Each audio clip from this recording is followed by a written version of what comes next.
So every week of this series, we've said that the primary reason that we have offered this series is that the relationship between faith and medical science and faith and mental health science is strained at best. Maybe you have gone through something in your life and you went to talk to a Christian friend or a pastor and you got the cliche answer, well, you just got to have more faith. You just have to pray about it more. And we believe in having faith. We believe in praying about it. But you discovered that those answers are partly true. They're part of the solution. But perhaps it's not the entire solution. Like we said in the prayer, God has created human beings with brains to be able to apply medical science and experiment and test theories and medications. And so God can heal through all kinds of ways. And what we want to do in this series is integrate our faith with the best of mental health science. That our faith and mental health does not have to be an enemy. I was on Twitter this past week. Never look at Twitter before you go to bed, by the way. You've probably experienced that. You know from experience. And somebody shared a story just like that about how they retweeted somebody who said, a well-meaning Christian, I'm sure, like, you don't need counseling, the Bible is all you need. And I said, I just pity the people close to that person, because that person has issues that they are not willing to address. And I love the Bible. I'm going to give a sermon from the Bible today. But it's just those answers are incomplete. God has created many ways of healing people. And so that's what we're doing in this series. And we're ending it today with, I think, one of the most practical topics we could talk about: burnout. Being overly stressed, being tired, fatigued, not sure if we can go on. Every week I've shared out of my own life. I am an expert on burnout. I learned the hard way, and most of us probably know what burnout means, but just to get it on the same page, Psychology Today defines burnout like this. You'll see it on the screen. Burnout is a state of emotional, mental, and often physical, here's a key word, say it with me, exhaustion, brought on by prolonged or repeated stress.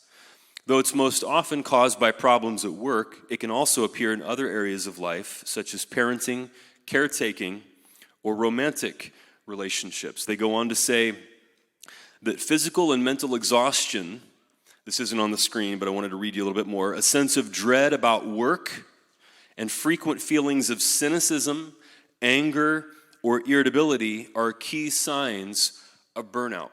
And so probably all of us have been on the spectrum here of burnout at some time in our lives. Maybe you have just completely crashed and burned.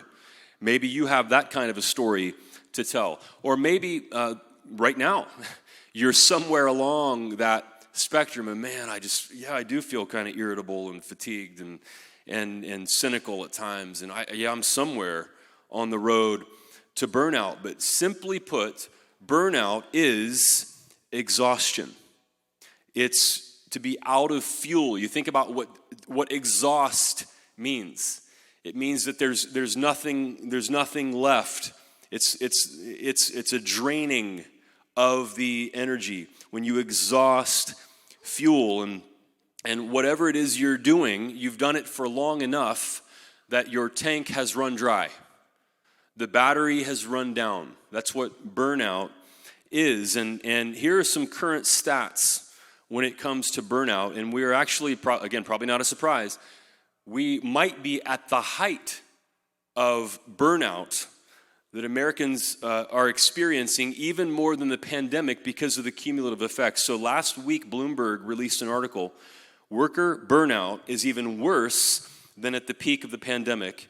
Economic unrest, layoff fears, and more stringent return to office policies are unsettling white-collar employees globally. They found, now listen to this, 40%, 4 out of 10, white-collar workers feel burned out. 4 out of 10, right now.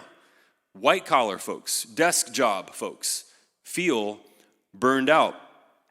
They said economic uncertainty, fear of job cuts, and rising pressure to return to in-office work have added to workplace malaise, Future Forum researchers said.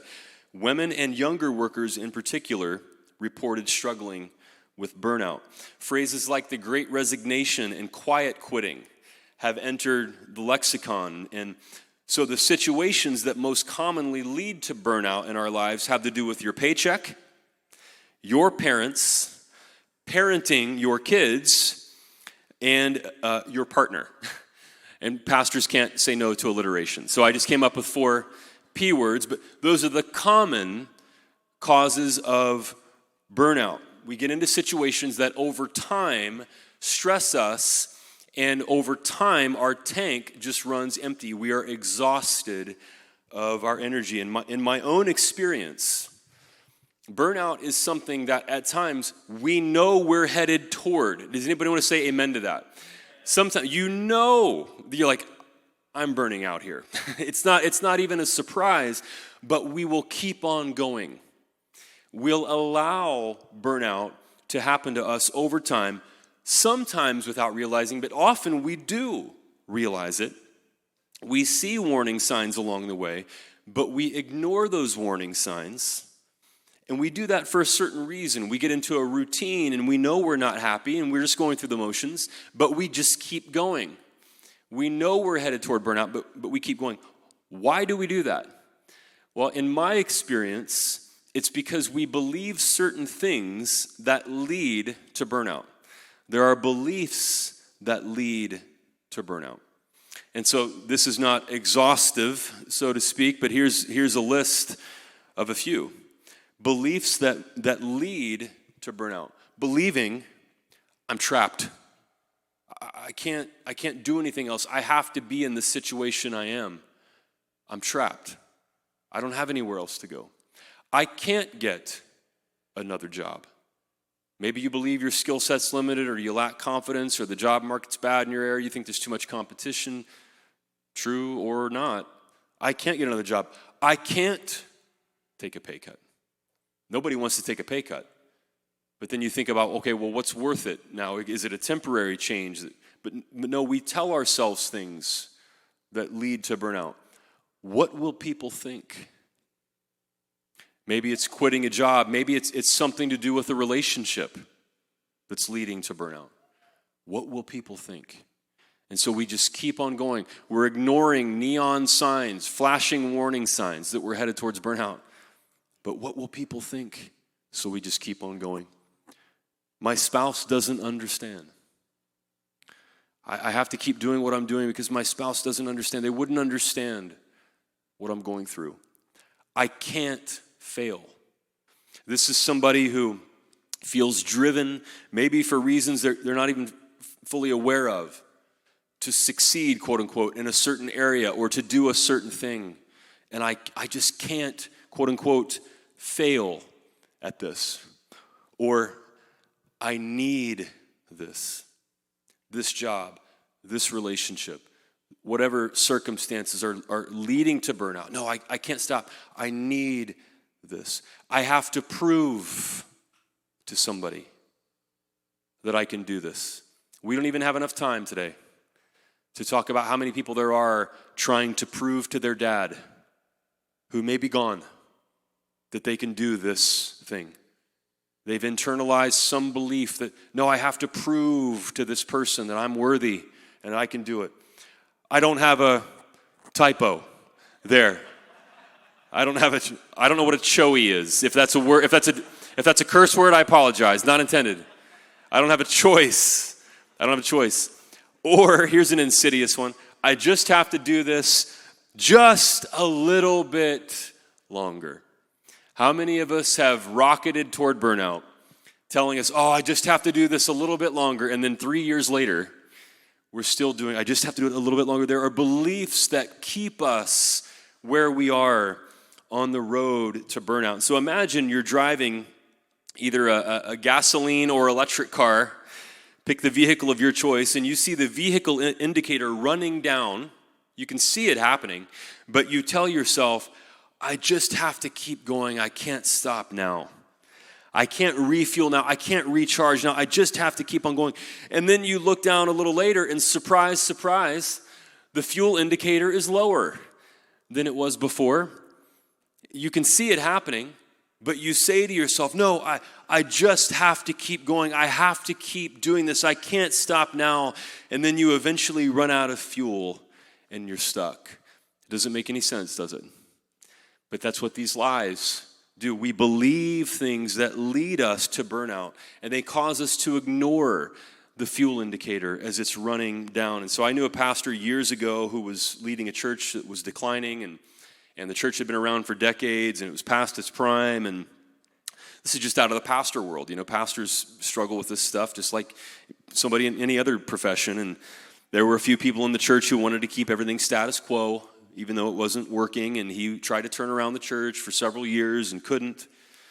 It was obvious to me as his friend, he was running out of fuel. The indicator's running down. He knew that, but he kept telling himself he couldn't leave because they need him. Anybody know what codependent means? Maybe some of you can identify, no, they need me. They need me here. And even add on to that, well, God called me here. And so we can start to, we can over-spiritualize at times when we know a situation's not working. And he had already started to disengage, because you can't just stay engaged forever as the tank is running dry, and he knew that. But his beliefs kept him there way longer than he should have stayed. Now, once again, no surprise, he eventually moved to another city and a new church, and he did much better. So he went through all that time being disengaged and really wasn't helping the church he was in. But he believed, because of one of these beliefs, he believed he needed to stay. Well, good on him. He's a good guy. But he believed this stuff, and it kept him burning out. And he was there longer than he should have been. And I don't know if he would say it this way. I've had other conversations with folks who said, I should have left sooner. In retrospect, I should have just changed something sooner. But that's what these beliefs can do. Or I think of a really difficult situation, a mom who has a child with a disability. And she can't just change jobs or move to a new city and make that more manageable. And there are parents who have a child with a disability, and they love their children, and they would do anything for their children, and their children are as precious as any other child. And at the same time, that can be a draining experience. She tells herself, I love my child, so I have to keep doing what I'm doing, even though her fuel indicator is running toward empty. No, she's not going to walk away, but are there any other options to explore to help her prevent burnout? But again, we can kind of get stuck where we are, and we're not able to see any other options to prevent burning out. And so if you're telling yourself some of these beliefs, the two sermon points I have in this sermon will probably just seem trivial to you. If you're rocketing towards burnout right now, there's a reason you're doing that. It's because you really, really believe one of these things. And my sermon points might come across like, oh, that's cute, Ryan. But it doesn't really help me. But my goal here in the sermon is to let you know that these are not good enough reasons to crash and burn in your life. And I'm going to try to do an intervention here because I've needed this in the past. And it's something I have to be reminded of. And so you have the power to decide whether you will keep believing these things or whether you will believe some of the things you hear in this message. Will you make that choice now before you burn out, or will you just let your body make the choice for you when you're laying flat on your back somewhere, unable to get up out of bed or unable to do the things you want to do because now your body has decided it's time to get some rest? Will you make the choice now, or will it be made for you later? My hope is that you will choose to disrupt these beliefs that are driving you toward burnout. And here's what that can look like. If you say, you know what, no, this is not a good path that I'm headed down.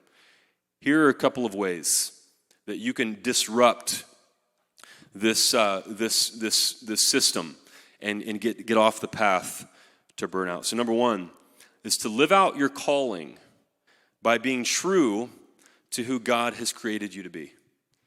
To live out your calling by being true to who God has created you to be.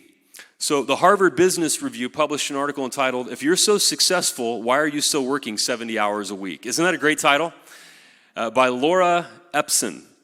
And she's a researcher, and she found this. It'll be on the screen for you. My research, published in my new book about leadership in professional organizations, shows that our tendency to overwork and burn out is framed by a complex combination of factors involving our profession, our organization, and ourselves.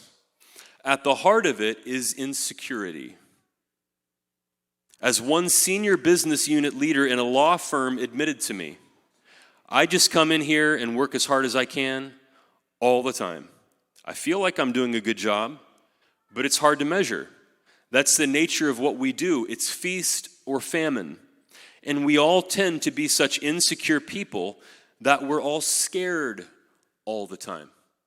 And so this is a high-powered attorney. And my guess is there are many of you that could identify with this statement. It's either feast or famine. It's the rat race. It's dog eat dog. And we get into our professional lives, and is your workplace really concerned about your work-life balance? They might say they are, but then you'll find over time, man, I've got more on my plate than I signed up for, and it turns out, man, I'm just getting sucked in to more and more work and longer hours, and there's this part of us that says, well, I have to eat. I have to pay my bills. I mean, it pushes on the survival instinct within us. And we become susceptible because of fear and insecurity to getting ourselves into work situations that simply are not sustainable. Why? Because as this attorney says, we're scared. We work scared. Man, what's going to happen? I can't pay my bills. I can't lose my job. I can't take a pay cut. We start believing these things. And then we get sucked in. She writes about how companies look for and reward, and this is just, get ready. For some of us, like me, this is a punch in the gut. They look for and reward who she calls the insecure overachiever. Ouch. That companies will look for and reward the insecure overachiever. Is that you? Are you an insecure overachiever who is driven to work long hours to prove a point to somebody about their work or their worth and their value? They're insecure and scared, and they want to achieve. It's really important to them to go above and beyond. And they work scared, the insecure overachiever. So they're easy to control and overwork. Is that you? An insecure overachiever might believe some of the things on the last screen where, I have to prove to somebody that I can do this. I can be, quote unquote, successful. And it makes that person susceptible to being overworked and controlled and taken advantage of. She quoted another person in her study who said, I really became a robot. A manager at an accounting firm explained. She and her colleagues worked extraordinarily long hours, but she said, I thought it was normal. It's like brainwashing. You're in a kind of mental system where you're under increasing demands, and you say to yourself that it doesn't matter, that you will rest afterwards. But that moment never comes. Well, we'll just work hard right now, and then we'll rest later. I'll go on a vacation later, but that moment never comes, and you go on vacation. How many of you realize sometimes you go on vacation, and you get back and you're, man, I need another vacation. That can create more work than you had before you went on the vacation. That's when you know. See, those are the warning signs. That's when you know you're in a system that threatens to send you toward burnout. The insecure overachiever just works themselves to the bone, afraid of losing something and trying to prove something. And so it makes them easy to overwork and control. It makes them susceptible to burnout. In Luke chapter 4, Jesus began his public ministry in his hometown of Nazareth. And Then he began traveling to other towns around the Sea of Galilee and what is now northern Israel, teaching and healing. And he drew crowds, and people brought to him other people who were sick and tormented, and they wanted to hear his teaching, and they wanted to be healed. And so Jesus found himself in this escalating situation where there are more and more people, more and more demands, longer hours, more people who were tugging on his robe, and the pressure to perform, the pressure to work, and these are good things. Nobody would argue that Jesus was doing, bad things. These are good things that Jesus is doing. But then we read something in Luke chapter 4 about how Jesus responded to these increasing demands. And sometimes demands that went against what he knew was his calling. Let's read it together. Luke chapter 4, starting with verse 42. At daybreak, Jesus went out to a solitary place. The people were looking for him, and when they came to where he was, like your boss is texting you at 8 a.m., the people went looking for him, and they came to where he was. They tried to keep him from leaving them. Verse 43, but he said, I must proclaim the good news of the kingdom of God to the other towns also, because that is why I was sent. And he kept on preaching in the synagogues of Judea. So in verse 43, Jesus says, because that is why I was sent. So if you want to prevent burnout, even if you know you're rocketing toward it right now, you want to live out your calling by being true to who God has created you to be. Jesus said, this is why I was sent. And Jesus says this in other places in the Gospels as well. John chapter 6, verse 38, Jesus said, for I have come down from heaven not to do my will, but the will of him who sent me. Matthew 15, Jesus says, I was sent to the lost sheep of Israel.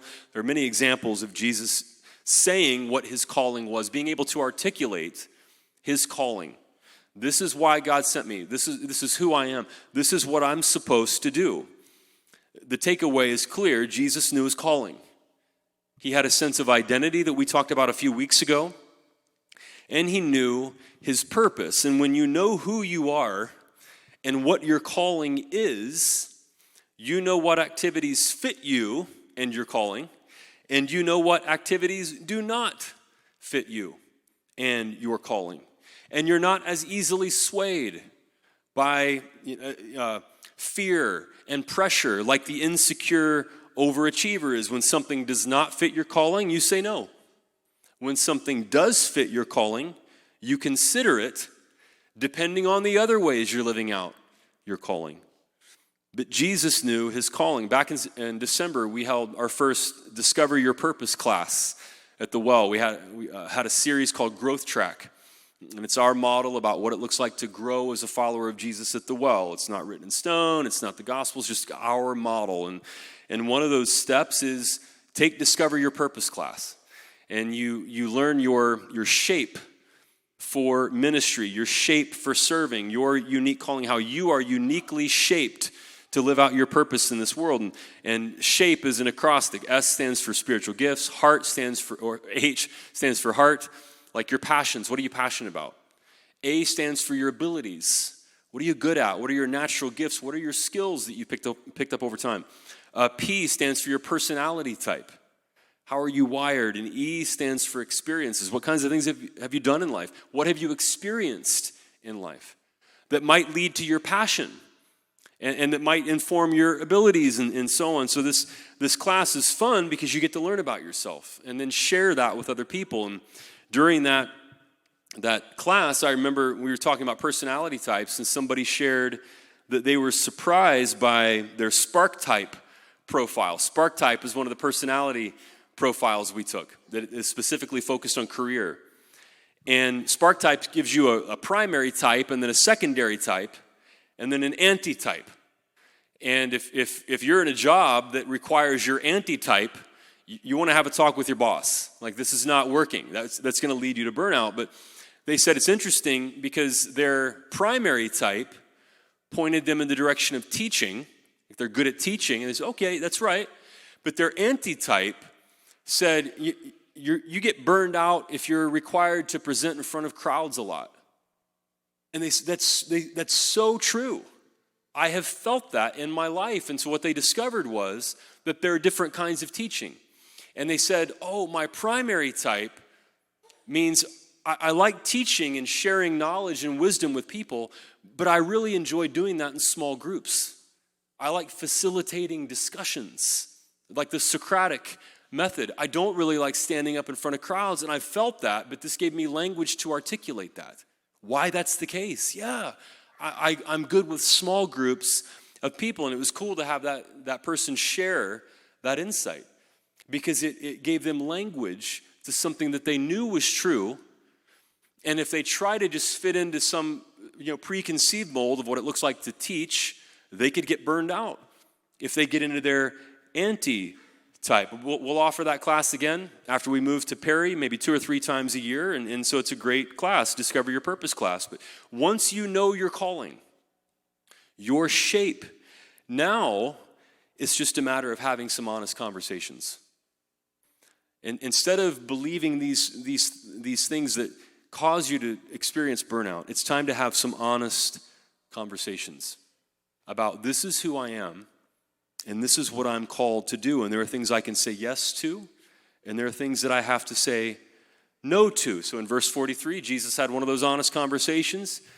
People came to him. They wanted him to stay. He's teaching. That's good. Good things are happening. He said, I can't stay here because I have to go to the other towns because that's why I was sent. He had an honest, gentle conversation with the people who were making demands on him that did not fit his identity and his calling. On Mayo Clinic's website, on preventing burnout, the very first action step is discuss your specific concerns with your supervisor or your spouse or your family member, etc. Whoever it is that you have to have a conversation with. Once you know who you are and what your calling is, now it's time for honest conversations. If you're burning out at work, it's time to have a conversation with your boss, or it's time to change jobs. If you're burning out in a relationship, many of us have experienced this over the past few years. People want you to believe things you can't believe. They want you to support things you can't support. It's time to have an honest conversation. Depending on the relationship, if it's a little more distant, sometimes not having the conversation is having the conversation. Not everybody deserves, a lot of energy. If they're not honoring that and they're not honoring who you are, if it's a marriage, if it's a close relationship, well, yeah, maybe a marriage counselor could help. Maybe a counselor could help for you personally. If you struggle with boundaries, etc., this is the key. You want to know who you are, who God has created you to be, and what your calling is if you want to prevent burnout. And then the second thing, we looked at verse 43, but we skipped verse 42. And so now it's time to come back to verse 42. And after ministering to these crowds of people and doing good things, living out his calling, doing the things that he was supposed to do, that he said he was sent to do, here's what Jesus does. Verse 42, at daybreak, Jesus went out to a solitary place. And once again, there are many examples of this in the life of Jesus in the Gospels. Jesus said, it's time to recharge the batteries. It's time to refuel. There are other verses that say Jesus went to a solitary place and prayed.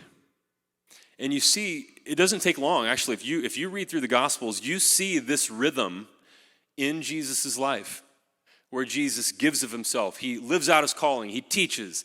He heals. He does all these good things that we all know Jesus for. And then he goes to a solitary place and prays.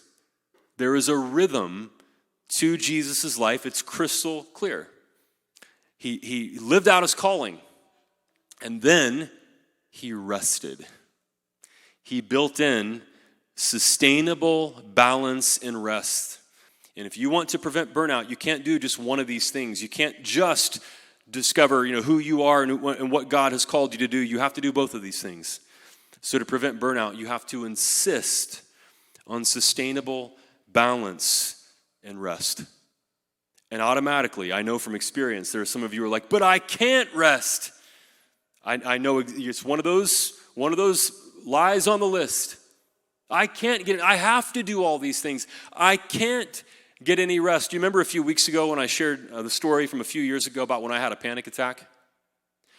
I had a moment of clarity as I was laying in the ER bed at Chandler Regional Hospital. I guess now I have to get some rest. And it's either you get rest now. How many of you realize your body will force you to get rest? How many of you realize that? Either you choose to get rest now, or your body will make that choice for you. And it's a lot more painful when your body makes that choice for you. It's a lot more disruptive. It's more disruptive than just confronting the lies on the list. And I realized, this is that time. This is that time. My body's making the choice for me. And so to prevent burnout, you have to insist, I use that word on purpose, insist on sustainable balance and rest. You really don't have a choice. Either you make the choice now or your body will make it for you. If your job is slowly killing you, it's time to have a conversation with the boss, or it's time to change jobs. Well, I can't do that. Well, there's going back to school, but that's a pay cut. Well, ER bills are expensive too. My marriage is hurting. And maybe it is fixable. We probably could reconcile, but we don't have time. And so much has happened. Maybe it's time to see a marriage counselor. But marriage counseling is expensive. You know what I'm about to say next? It's not as expensive as some of the other options.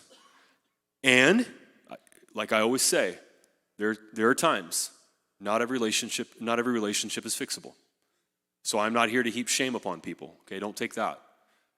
But there are so many of these lies we tell ourselves. I can't do that. I can't do this. Well, it's a lot less expensive. It's a lot easier than the alternatives.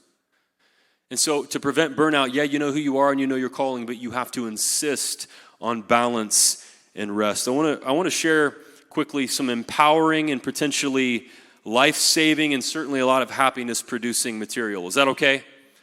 Can I share some good news with you? Inc.com quoted several researchers and stated that the maximum number of hours you should work in a week is 50 hours per week.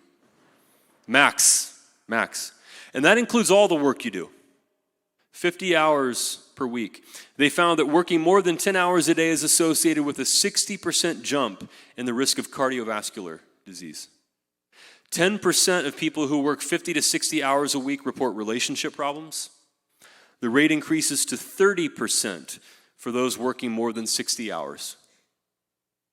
Working more than 40 hours a week is associated with increased alcohol and tobacco consumption, as well as an unhealthy weight gain in men and depression in women. They found little productive work occurs after 50 hours per week. In companies with normal overtime, only 23% had absentee rates above 9%. In companies with high overtime, 54% had absentee rates above 9%. Individuals working 11 hours or more of overtime have an increased depression risk. Injury rates increase as working hours increase. A couple more. In white-collar jobs, productivity declined by as much as 25% when workers put in 60 hours or more. Many of the problems identified tie to stress, which connect to hormonal imbalances, especially cortisol that we talked about a few weeks ago. That stress hormone that can elevate your sense of alertness if you really are threatened, but if you're just stressed out all the time, it just keeps you elevated all the time, and it leads to fatigue and burnout. In South Korea, the maximum work week is 52 hours per week.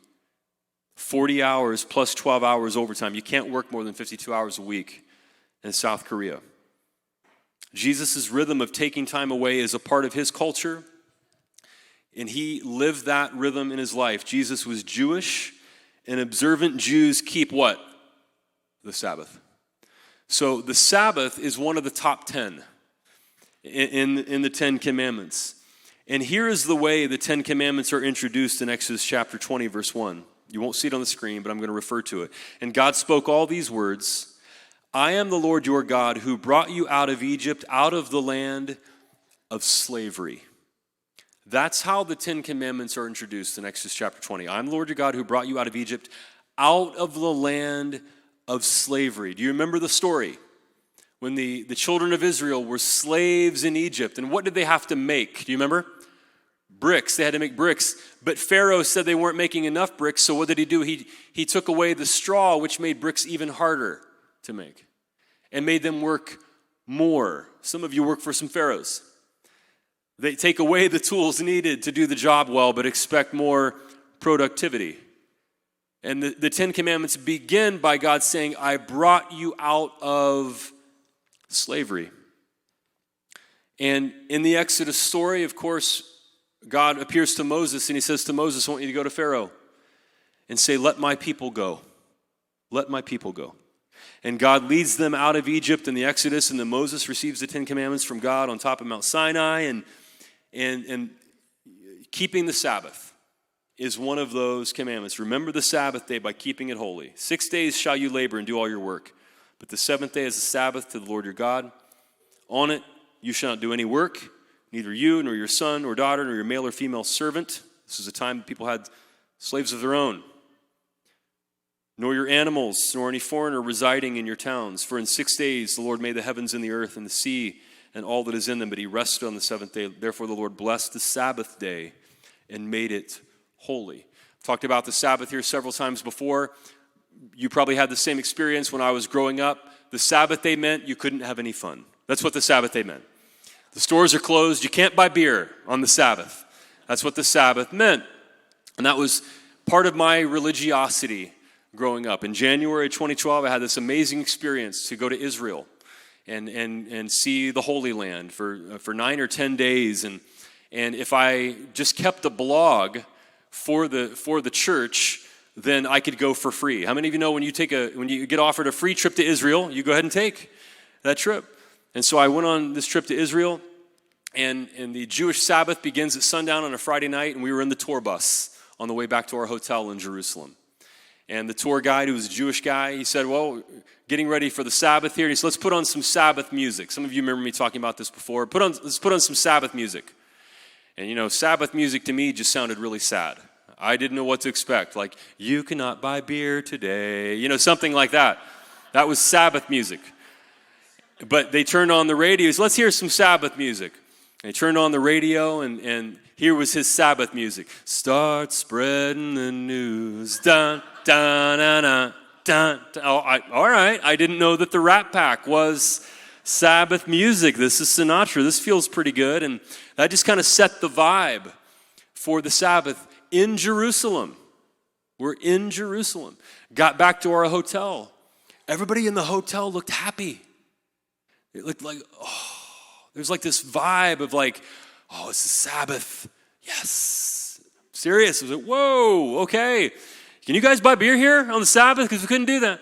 And what's all this coming from? What's this feeling coming from? And back down in the hotel ballroom, a huge group of Hasidic Jews had rented out the ballroom. And I passed by the entrance. They had the doors open. And there were all these guys in like the hats, and they had the long beards and vests and black clothing. And they were in this huge dance circle, just like furiously dancing around in a circle. And I'm getting the idea, okay, the Sabbath is more like a rave here. Like, this is way different than I expected. Actually, the day after I saw that ballroom, after they had all partied there all night and left, it looked like Led Zeppelin had stayed in the hotel and trashed the hotel room. Like, they celebrated. They were dancing. It was a party. I did not grow up with that view of the Sabbath. And then my wife and I have had the privilege of being invited by a rabbi friend up to Scottsdale to his home, I think 3 or 4 times for a Sabbath dinner over the years. And, you know, again, I didn't know what to expect, but there's a beautiful meal that was prepared before the Sabbath started, and they have their good wine they bring out. and bread that they make, especially for the Sabbath, and light candles. And there's a little prayer book. And it's not a long prayer service. There are a couple of prayers that you all read together. And you sit down around a huge table, and there are friends there, people that we hadn't met before and that weren't regulars, but they just had people over. So their family and some extended friends got a chance to meet each other. And we sat around the table, and we talked about things that matter.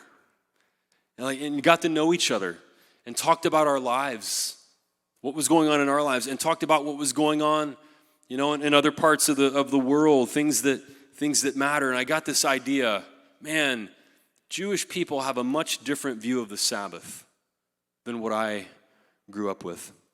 And right after I finished writing this part of the sermon on Friday, one of my friends that I met in that first Sabbath dinner, his name's Stu, he put on his Facebook, Shabbat is the deep breath, the profound sense of peace that we choose to create in our communities each week. Isn't that great? Oh, man. The deep breath. The profound sense of peace, peace of mind, faith and mental health. The profound sense of peace that we choose to create. We have the power to choose this. We choose to create in our communities each week. And in Israel and with my rabbi friend and these people that I met, I realized the Sabbath day in ancient Israel was actually a labor law. It meant you can't work people all the time. We're not slaves. And if you believe one of these lies on the screen earlier, you're basically making yourself a slave. And that's not discounting those who really did experience real slavery in America. Okay, human beings are meant for more than just working all the time and dehumanizing them and treating them like robots or machines or slaves. The Sabbath day is a declaration. It's a labor law. And it's a declaration. Human beings are not slaves. I brought you out of the land of slavery in Egypt. Keep the Sabbath. Take a day off. You're not a slave. It is time. If you feel yourself rocketing toward burnout, it is time to make a declaration. Like Jesus, I'm going to insist on balance and rest in my life. I am not a slave. God has created me with dignity, every single person. We're human beings. We're not machines. We're not robots, and we are not slaves. And I realize this cool thing. I kind of marinate on this because this is more powerful. I'm going to give sermons in the future about this. But I realized with my Jewish friends at the Sabbath dinner, when you program in a day to where you're not working and you're sitting around and you're celebrating and taking it easy and you have leisure time, here's what happens. You're able to reconnect with what really matters in life. Remember who you are. Remember what your calling is. And you're able to talk about things that matter to your life and everybody else's life. And here's what happens. You are a lot harder to take advantage of because you have some downtime to think about what matters and who you are and all the stuff Pharaoh wants you to do that you don't want to do anymore. You get to have all the conversations that Pharaoh doesn't want you to have. This is what leisure time means for human beings. You get to talk about the work conditions that are unfair and how it's not right for you and it's not right for everybody else, and you get to organize. And you get to change society when you talk about things that matter and you remember who you are and what your calling is and you're insisting on rest and balance. You get to focus on, you get to read all the books that they're banning in Florida. That's what happens when you take a Sabbath. When you rest and you want balance in your life, you're way harder to control and take advantage of it because you are insisting we are not slaves. And you move towards well-being and society moves towards well-being. And you don't have to burn out. You don't have to believe those lies. Jesus knew who he was. He knew his calling, and he insisted on balance and rest. I love this. I heard some pastor say this. The difference between stressed and blessed is rest. I put anonymous because every pastor wants to claim they came up with that, including me. And so I'm going to be honest, anonymous. The difference between stressed and blessed is rest. Isn't that good? The difference between stressed and blessed is rest. You can insist on that. If you know who you are and what your calling is, you can insist on balance and rest. Both of those things are important if you want to experience well-being and prevent burnout in your life. I'm going to close with this. Most of the times here that I've given a sermon in this series, I've closed with some kind of a prayer or a video. And I have a 2-minute video here. It's actually a prayer written by Christine Voltner's painter. And it's a 2-minute prayer that I invite us all to join in called Sabbath. Let's watch.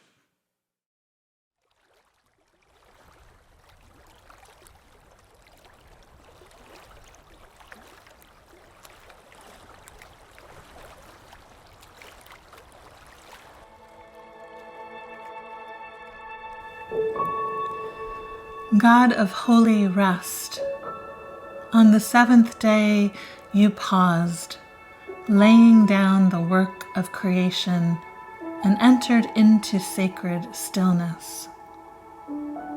Let us remember we were freed from slavery in Egypt, and you called us to be people of liberation.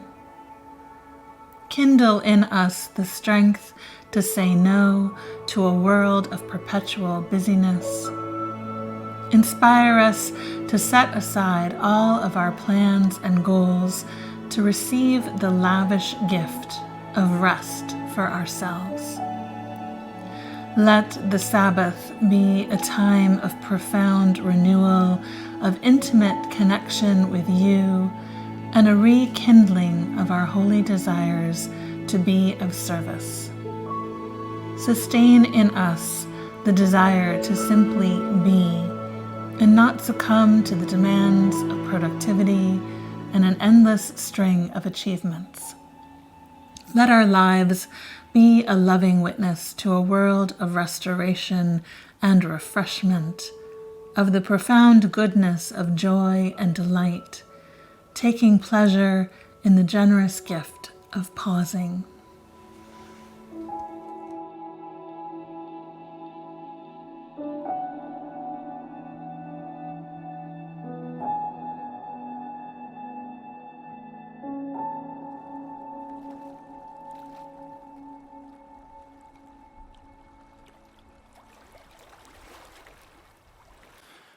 For scriptures that do liberate us, as that prayer so beautifully stated. Liberate us from all of the lies. I can't quit this job. I can't take a pay cut. I need this. I'm trapped. I have to do this. I have to succeed, quote unquote, here. No, actually the gift, what we really want, what we're really looking for, is to be able to rest. To know who we are and what we're called to do. And that we are human beings. We're not slaves, we're not machines, we're not robots. And you've created us with dignity, and we deserve rest. You rested to show an example. People who are created in your image, we need rest, and we deserve rest, and we get to rest. And we can disrupt all of those lies that keep us trapped in the hamster wheel, the rat race, rocketing towards burnout, ignoring the warning signs.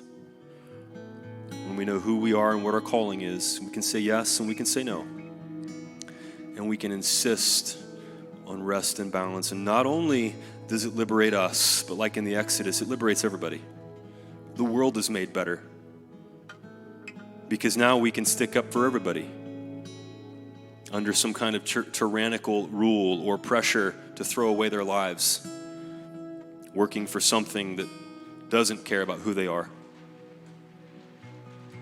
God, we thank you for the freedom and the peace of mind that comes through the Sabbath and the rhythm that Jesus lived his life in.